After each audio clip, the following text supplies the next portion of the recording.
Hi everyone, my name is Suzy. I'm creating this channel for anyone interested in machine embroidery and everything that comes along with it, like creating designs, choosing materials, accessories, and the whole process so we can learn and share information together.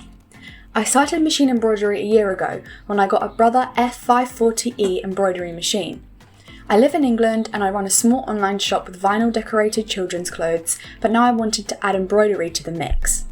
Since I already had designs that I used for the clothes and wanted to combine them with the embroidery, I needed a solution where I could convert my designs into embroidery files myself. So I started searching the internet for options.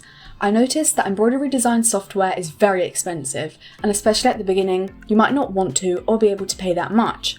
Then I found the Inkscape inkstitch version, which is free, so I started looking for videos about it. Since I was forced to figure out on my own how to convert my designs into embroidery files, I had to really dive into it. So I've gained some experience by now. I thought we could explore the software together, create designs, share our embroidery experiences, and basically build a community.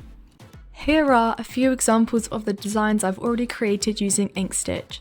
Detailed tutorials will be coming to the channel very soon. In the first episode, we'll go through the download, installation, and basic setup of Inkscape and inkstitch step by step. If you like these designs and want to learn how to create similar ones and bring them to life with machine embroidery, make sure to subscribe and stay tuned.